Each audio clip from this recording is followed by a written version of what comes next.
Hey amigos, you're listening to the Cast&Blast podcast. I'm your host, Pinche Ben. And I'm your co-host, Jimmy Trent. Join us and entertaining guests as we share some wins, some fails, and a whole lot of laughs as we dare to admit embarrassing mistakes we've made learning how to fish and hunt. We're glad you're joining us. And no matter what your background or your skill level, everyone is welcome here.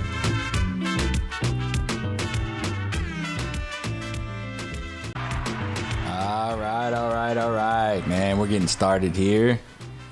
What's up? Hey, welcome to another episode of the Cast&Blast podcast. I'm your host, Pinche Ben, and joining me today is my co-host, Jimmy Trent. Say what's up, Jimmy. What's up? Happy Cinco de Mayo. Cinco de Mayo. You guys are getting this late, but we're recording today on Cinco de Mayo, and we got some exciting plans for tonight, and it might involve a little bit of tequila, might involve a little bit of Modelo Negro, some maybe Dos a Equis, taco or two. And then probably some tacos there, but it ain't Tuesday, but we'll get out there. Close enough. There you go. Man, before we get started, let me ask you guys to do one favor. If you are not following now or you're not subscribed to our YouTube channel, make sure you go look us up on YouTube, Cast&Blast Podcast. Just drop that in the search and subscribe to our channel. Hit that notification bell. Make sure that you are notified when we drop a new episode because we're trying to grow our following, and that's the way we can tell when you guys are following. It'll also be the way you get notified when we have a new episode, and we're trying to do these every week and potentially going live. And when we get this going, you guys can actually comment in our live feeds and this and that, and we welcome your comments now as you're watching these videos, and let us know what you guys think.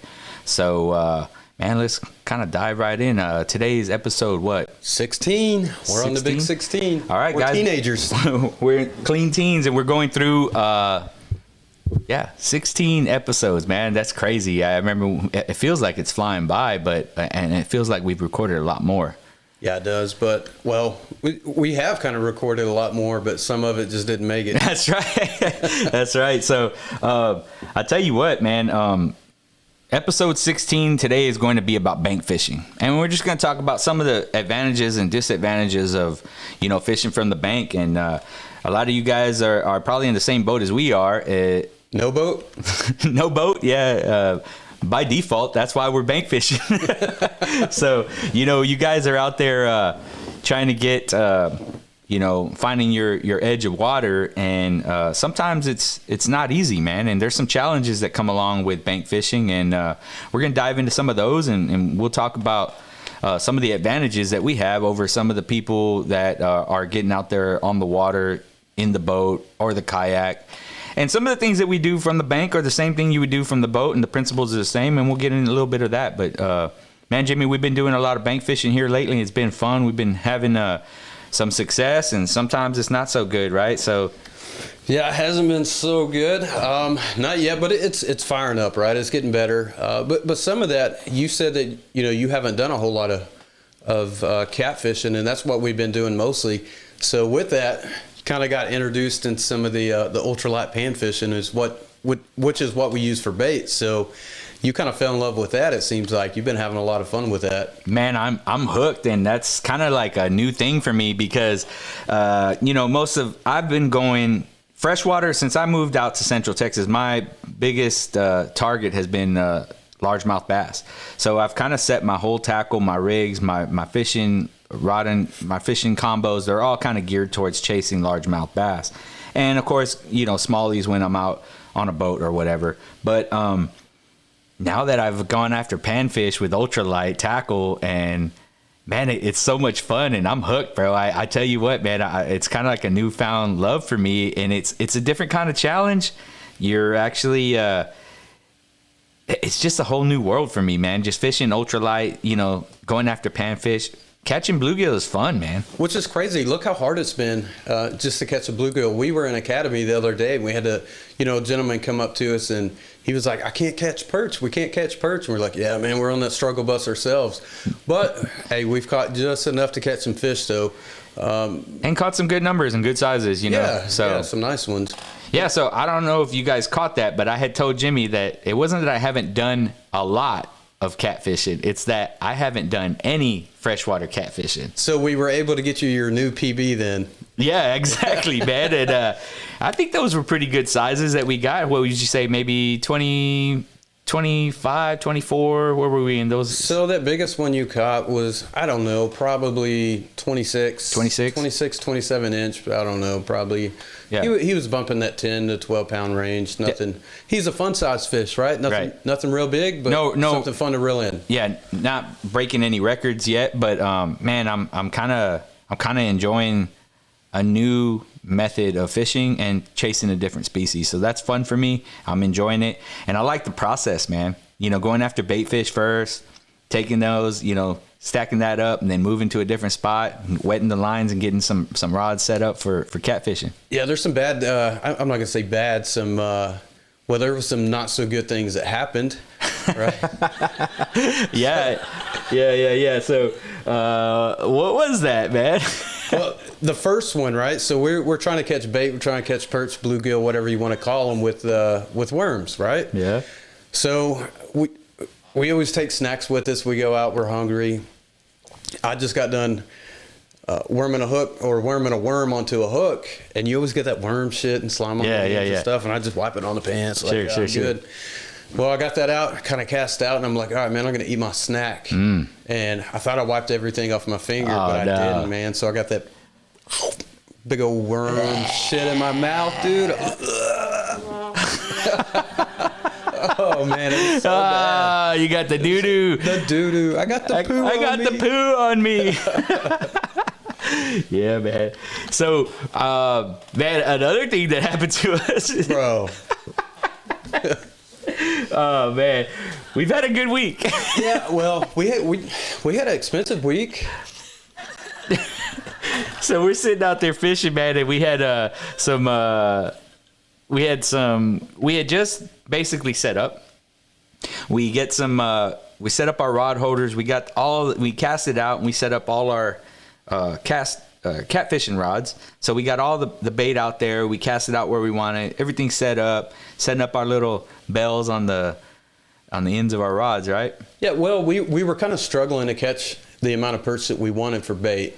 So as we got out there, we had enough to get our catfish rods set up, which we did. Once we got those set up, we said, hey, let's catch some more bait while we're here fishing.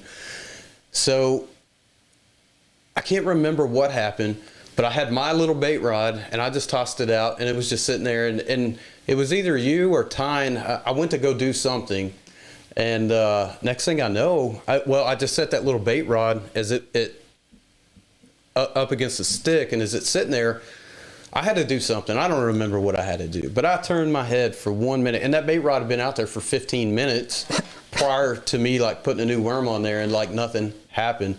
Then I turned my head, and I'm like talking to either you or Tyne, and I hear something. I think you were talking to me, man, because all I remember was like, soup, soup. I looked over, and I just see this rod airborne like a dart going right into the water, and I'm like, what? No way. Fuck's sakes. Bro. So there it went. That was the first time I seen that. It was, and man, it had to be something pretty big on that thing, because it out of sight. I think it flipped first and then took off. Yeah, man. So we got taxed. Yeah, so we got taxed out there fishing from the bank, and that's just some of the stuff that happens, man. So, but for the most part, the fundamentals are the same. You're going to do some things that you would do no matter whether you were on the boat or not. You're still going to pay attention to weather. You're still going to pay attention to other things. Maybe we can go into kind of a list of things that are, some of the advantages of fishing from the bank. I would say the first one, off the top of my head, an advantage to a bank angler versus someone who fishes from the boat is time. A lot of bank anglers, or a lot of anglers in general, right? Most guys that are fishing are just like us. I consider myself a weekend warrior, man. I wish I could be out there every day living on the water. Yeah. But the reality is I have few opportunities and small windows because we're so busy. I got a 9 to 5. We're running a small business, and we're filming podcasts, and we're guiding. We're blocking off segments to fish. We say, hey, on this day, if we want to fish anytime during this week or whatever the calendar looks like, we have these hours to go. Correct. Not to mention weather. Yep. Yeah. Well, so that plays one of the biggest factors. Yeah. So for me, I think in general, most anglers have those small opportunities. And for that reason, fishing from the bank can be an advantage for you. You might not have 6 hours in the day to go get to the boat ramp, launch, get out to your spot, and then recover, get back to the house and do all that. Where if I'm fishing from the bank, most of us got a rod or two in the truck already. You know, you got your tackle tucked under the back seat. You just get out to your spot on your way or your way home from work, hit up your spot. You got a small window and you just kind of start, you know, casting out, press your luck, have a good time, and head home. And that's just kind of like one of the advantages of fishing from the bank. It doesn't take as much time, and you might have a smaller window, and that's working to your advantage, I think. One of the I totally agree, but one of the disadvantages is access. Sometimes it's really hard to access a lot of bank locations especially on a lake. Yeah. If you're fishing ponds and you got multiple different ponds that you can pond hop and go to, that works out great. But you're talking about, you know, access to potentially private land, or you know, even public ponds are going to be probably overpressured, and they're going to be heavily fished, lure shy fish, and so I mean, you know, there's pros and cons, man. Yeah. But one thing advantage that I think too is patience, man. I think as a bank fisherman, you kind of learn a little more patience. You're probably going to set up in a spot for a little longer. If the fish aren't initially there, a lot of times you're going to wait on the fish to either come through or to turn on biting. You know, if you're in a boat, you're just every 15, 20 minutes. Yeah, you can be power fishing, going at it. Yeah, you can just be, you know, casting out, you know, especially tournaments, you know, you're out there, you're hitting a spot and you're moving to your next one, you know, it's hit or miss. You're in a hole or you're not, and you're moving on to the next spot. To me, bank fishing becomes more relaxing, right? Yeah. Being on a boat, you feel a little more pressured. You do, for a lot of reasons. For some reason, you know, you just there's a lot of reasons. You know, one is you're maintaining the safety of you and everyone else around you, right? And then two, you are fighting current. You're, you know, potentially working in shallow areas, so you got structure, you know, that you got to keep mindful of. You're trying to get from point A to point B to your spots, and you have to navigate a little bit, sometimes navigate water and all that stuff to do that. So there's a lot of reasons that come in, and I feel as a boater that was a pressure thing. And then I got people on the boat with me that I want to put on fish, and you know, so it's you got the pressure. There's a lot of pressure on being. Now, if I was alone, those days were so chill, you know what I mean? But when I go out there with someone, it's extra. For me, it was extra pressure. So when you're out there on that boat, I'm not going to say all the time, but the majority of the time, which way are you casting? As far as wind, or no, like when you're out fishing, and I'm casting to the freaking bank, bro. Casting to the bank, bro. Right. So, and I understand there's a presentation, you know, of baits coming and going, right? Right. There's advantage of that. You can work it, you know, parallel up and down, whichever way. That you may not be able to get bank casting, you know, fishing on the bank and casting off the bank. But it's so funny. Sometimes I like to be on a bank when a boat comes by and I'm catching fish and they're not. I'm like, fuck yeah. Yeah. You know? Hey, how many times have you been at the bank, right? And you think to yourself, man, this boater comes and he's fishing right in front of you, right? And you're like, bro, you got the entire bank. You got the whole ass lake, bro. Why you come? You seen me out there catching fish, and you're like, oh, I'm gonna take my boat up to where this guy's at on the bank. I feel like that's such a dick move, man. Because I have, you know, well, there's a lot of dicks out there, Ben, that do it. Yeah, so don't be a dick. Don't be a dick. So I think to myself, you know, when I'm in the boat, I'm gonna give the bank angler that courtesy. Mm-hmm. You know what I mean? Like he or she is struggling to find a spot where they can cast freely and not get snagged in everything that they're trying to cast to. You know, there's trees out here, you know, you can be casting. You got a small, tight window of where you can actually launch and all that stuff, because that starts to get frustrating from the bank anglers. I don't have a lot of casting space. I don't have a lot of things. Now, of course, there's some areas where it's just a long, you know, rock beach or something. Yeah, but for the most part, I'm going to give that bank angler their spot. It's almost like seeing a boat. I guess it's the same courtesy you would have for another boater, but there's just assholes out there that disregard all that. No shortage of them. Yeah, so, you know, I say that, you know, that's a challenge for fishing from the bank, is that, you know, you got a boater that's going to come, and they're not all like that, but, you know, you're going to find that the boaters are looking for that edge too. Here's the deal. Advantage of a boat too is, one, just having your gear all located right there on the boat. So as a bait angler too, you may have to, you may have to park somewhere and walk quite a ways. And if you're out catfishing and bringing your own bait, you got 5 or 6 rods, you got all the rod holders, you're carrying your bait. Got a little bit of a haul. That can be rough. Yeah, so not to mention a harvest. Yeah, then if you're bringing them home, then you're making multiple trips of however long that walk is. But if you're in a boat, man, you got all your shit piled up on the boat and it's all there. Yeah. Sure makes for a easier fish. Yeah. Easier fishing time, I guess. Yeah. So, I mean, it's just the reality of there's some advantages and disadvantages, but there's some things that you can do as a bank angler can kind of prepare you for some things. And you hit one on the head, and that was patience. Patience. You gotta have it. I think that's really where I learned how to fan cast, and kind of cover a little area without moving too much and kind of working that patience. Now, we all target the hot spots, right? You're looking for the transition, you're looking for that timber, you're looking for where the rocks start to fade out. You come up to a spot and you see it and you just become focused on that one spot and you're like, if I'm a fish, that's where I'm at. Yeah. And you don't pay attention to anything else. I just think that's a thing that you learn from fishing from the shore or fishing from the bank. And the same goes for saltwater anglers. They're looking for a spot where they can get comfortable, cast out, and cover a little bit of water from that one location. And we all look for different signs. You know what I mean? Saltwater, I'm looking for birds. I feel like, hey, those are the best anglers out on the water. I'm gonna take signs from them. Yeah, they got that bird's eye view too. That's right. So, and typically they're after bait fish, and we have a saying, and where there's bait fish, there's what? Fish. That's right. So we go after them, and that's how we, try to match the hatch and do all that. You said that the last time we were bank angling was like, hey, I see these threadfin shad. Yeah, they were popping everywhere. Out. Yeah, and you were like, I'm gonna try to match the hatch, and then I ended up wrapping it around a tree and got taxed on that one too, man. Hey, did you see where I actually wrapped around a tree?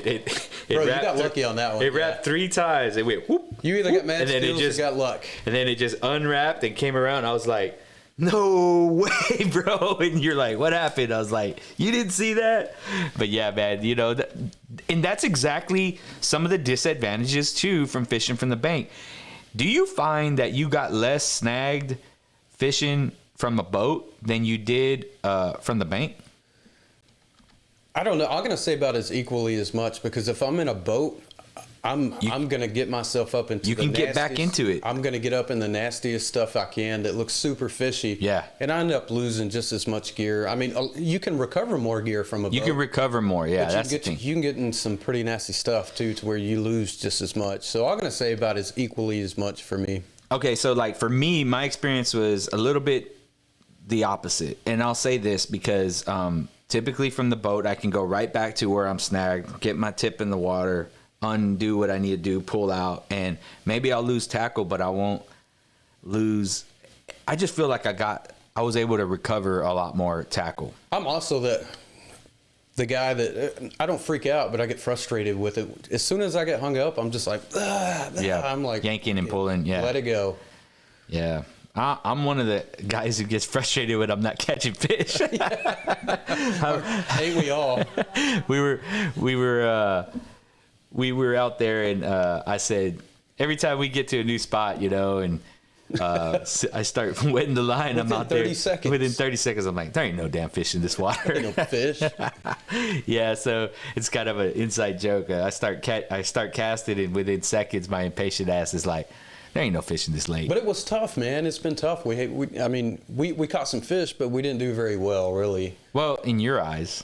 Yeah, Yeah, I was not skunked, and you were not skunked. No, we never got skunked, but I mean, you're wanting. You see, man, you're spoiled, bro. You're used to these freaking trophy fish, man, and these trophy numbers. So when you go out, I wanted high numbers of big fish, but You were also trying to put me on a big fish. Yeah, that pressure. I mean, you get that pressure bait fishing too. Yeah. But you also know that, and I've told you this several times. For me, catching fish is a bonus. Just being out there, that's a good day. Yeah, bro. Seeing your smile just catching bluegill. Yeah. I'm like, look at this guy, man. He looks like a 5-year-old over here. Bro, I'm telling you that it's a new love. How about that bass you caught on it though? That had to be fun. Bro, that was a new fight. That was a different kind of fight, man. Caught a. I don't even think it was just a little dink. You know what I mean? Caught a little dink on ultralight, and it was taking drag, bro. Yeah, I was screaming. I was like, "Damn, what's he got over there?" I know. And then I was like, "Got one." You're like, "Yeah, that's not a bluegill." Yeah. So, man, I'm enjoying. Don't get me wrong, man. I can't wait for us to get in a boat.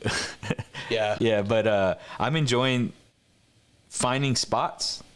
And trying to make those spots work for you. I find myself, even with a boat, I still find myself going back to the bank just because that's what I'm comfortable with, and that's what I know more than anything is just finding a good bank spot and sticking with it patiently. And we talked about that, the spots we go to, we're like, bro, this is where I'd come to if I had the boat. Yep. Like, I'd be bringing the boat right here to this cove and killing it. Like, this looks like a very fishy spot. Yep. And then, our patience, again, we got to remind ourselves when we're out there. If you're out there in a boat, man, and you're like, oh, it looks super fishy, and you're there for 20 minutes, and you're like, oh, I haven't got a bite yet, you're probably reeling up and moving on to the next spot. If you would have waited 15, 20 more minutes, maybe they would have turned on and it would have been fire. Man, I'm ready to get out there again, dude. I keep, I'm like a kid, bro. Now I'm like, kind of having daydream of getting out there after some panfish. Like, I don't know why, like, this is a new thing for me, man. People are going to be like, it's not a big deal, but it's new to me. Give it another month and it's going to be the most fun you ever had, especially when you start catching some big slabs, Yeah, I can't wait, bro. Can't wait. Just one after another, and it's so fun. Well, let's go get after it, man. What do you say? I'm ready to go right now. Like, let's go. Let's go. We're going to come off, man. Hey, guys, we just wanted to share a little bit of bank fishing talk with you guys. I hope you guys enjoyed this episode. We're going to cut it here. I don't know how much time we ran into today, but we're trying to keep these episodes just a little bit shorter. It gets really hard to do. Would you say, Jimmy? Yeah, man. I mean, both of us, we can sit here, especially when it comes to hunting or fishing. We can sit here and just chop it days. And we'll do that. We'll just make sure we cut them up in smaller segments for you guys. But listen, man, I hope you're enjoying this podcast. We're going to cut it here, but we want to invite you to join us as we continue to grow our journey, right? This is not just a podcast. This is an entire lifestyle for Jimmy and I. We are out there fishing and hunting every chance we get. If we're not doing it out of leisure, we're doing it.